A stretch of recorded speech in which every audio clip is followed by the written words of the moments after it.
there's a number of people that have asked me about the shortages that there is evidently, and I say evidently, I'm hearing reports of people even here in town, various shortages. Before I get started, thank you for joining, but I do need you to subscribe to the channel because it helps us to keep our videos out there before the people. Let me just mention this, that in our own community here in the restaurants, one of my dear friends who stays in touch with a lot of the restaurant owners are saying that, first of all, they're having difficulty getting people to show up to work. Some of them are cutting back on their hours. And at other times, there are basic products that come from factories, chicken wings, for example, that they're having difficulty getting. And they're having to change their entire menus. They're having to say, we don't have this and this and this. They're coming up with just what we call very short menus. So it's affecting the food industry already in a town, Cleveland, Tennessee, which is a town that has a lot of conferences. So we need as many restaurants open for the church folks coming in as possible.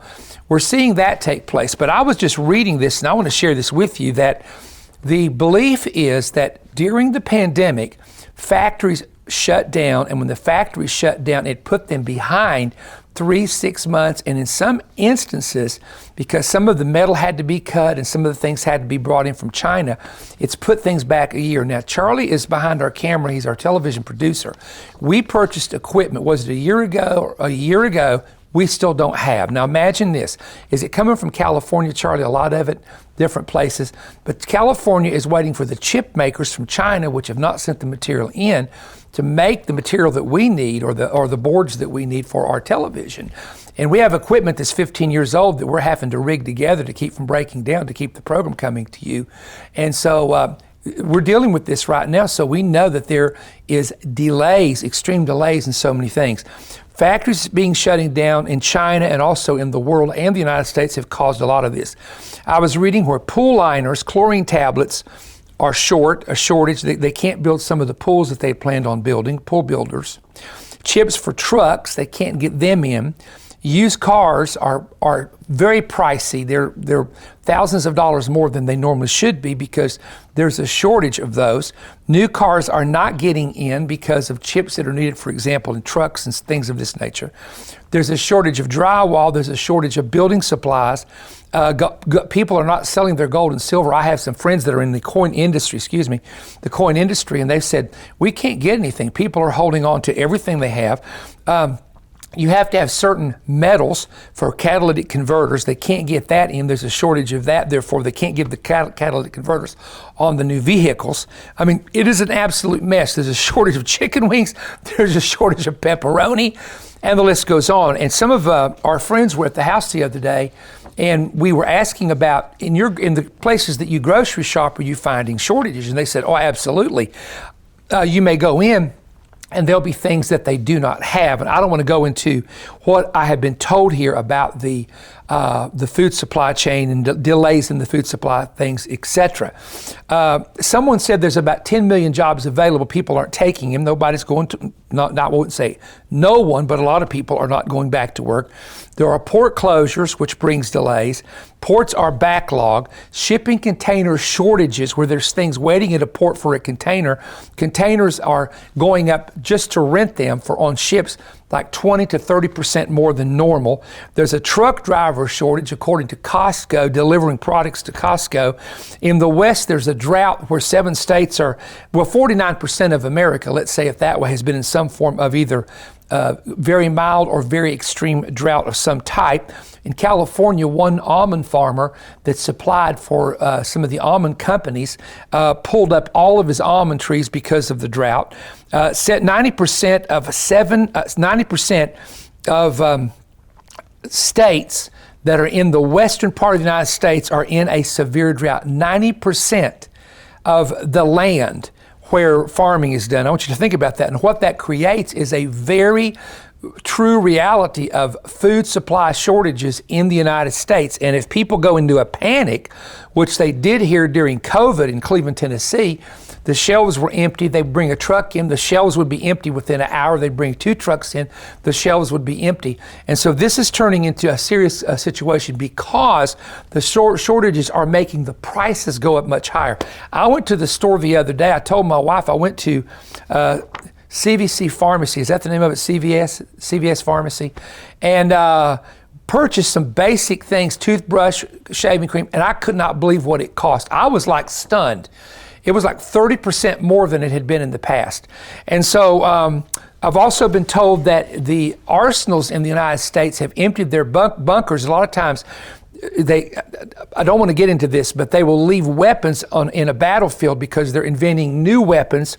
So those are going to be outdated anyway, but they'll leave that on the battlefield, not bringing it back because there's nowhere to store it. And one of the reasons is the arsenals are buying up the food because they say this is where the next war is going to be, over food.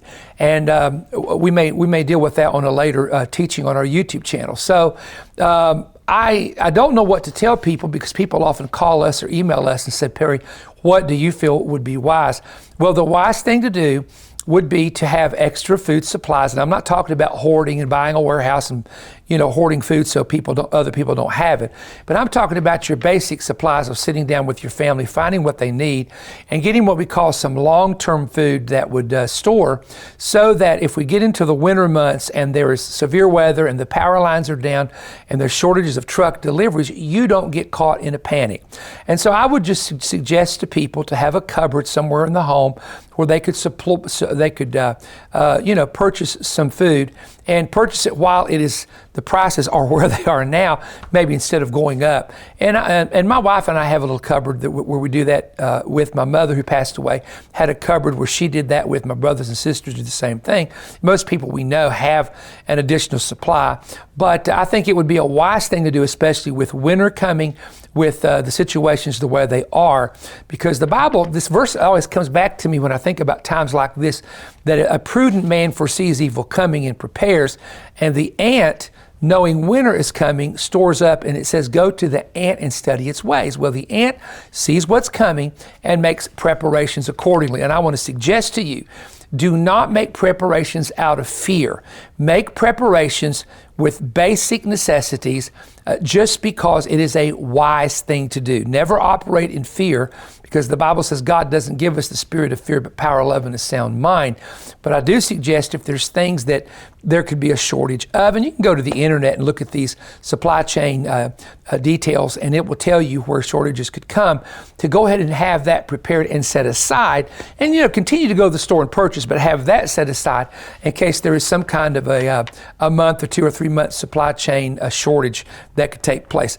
I've never seen things happening the way they're happening. I've never seen the attack on freedom the way that it's attacked, either whether it's religious freedom or just freedom, your own personal freedom. But those of you who are true believers, patriots, and conservative people, that's mostly who our followers are, you've got to stand up, speak up, and we've got to stick together we got to stick together like glue. We've got to stick together like an Italian family, if you know what I'm saying, because we're going to really need each other in the days ahead, especially with what's happening. There are some things that I will be sharing with you that will be more on my website later than on the social media because of the sensitivity of the material that I'm going to share. And also in the very near future, we have some new resources coming out that I'm going to put some things on the resource that I cannot say, and you know why I can't say it. You know the reasons why I'm limited with what I can say. I say as much as I can, but I want to keep you informed to the best of my ability. Now, subscribe to our channel right here. Click the bell and the button, and also be sure and always watch to the end, because I'm advertising new material consistently, and you may not even know we have this, and it's something you may want to get. Thank you for your time. God bless you. Greetings, everyone. This is Perry Stone, and I have a great announcement for you. I'm now making available to each of you the International Prophetic Summit, the greatest summit I was ever able to participate in. These are available on CD and DVD albums. There are 11 messages in all by myself, Bill Cloud, Mark Biltz, and also Joel Richardson. Let me just give you the titles you're going to hear. Is the Seven-Sealed Book Now Being Opened? The Parable of the Fig Tree and What It Means for America. What would Jesus do during this present civil war? A biblical response to aliens and UFOs. I preached a message called The Green New Deal and Its Economic Impact on Your Family. Another great message that was preached. A Word for America from the Prophecy of Habakkuk. Another message is called What Time Is It? Bill Cloud stunned the audience with a message called Beware of the Aviv Rav.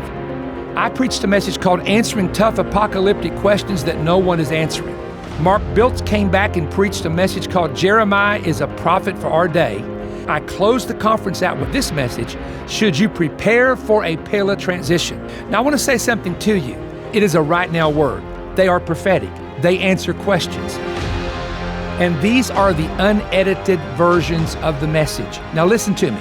On the Manifest telecast, you only get about 20 to 21 minutes of a message. I still have another 40 minutes to preach. Not only that, but we never show the speaker's messages, and sometimes some of the information they share is for certain at-home ears only. It really would be rejected if it was put on social media. So I'm going to tell you how to get this series. If you want to get the CD album, the number is 21PS CD, and it's for $65 or more donation. If you would like to get the DVDs, and can I suggest to you to get the DVDs because, especially with Mark Biltz, they have PowerPoint pictures. I show you pictures in my messages, and people really seem to enjoy that. But the DVDs are offer number 21PS DVD for $95. Now here's how you order.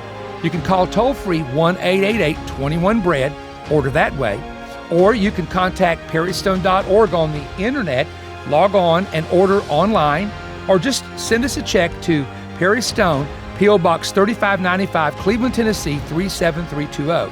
Now remember this, that those checks and those orders go 100% to the Voice of Evangelism Ministry to help keep the Manifest program on the air.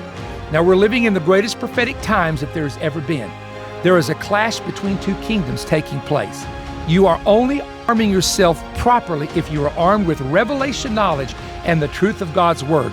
May I encourage you, call, go online, or write me right now. God bless you.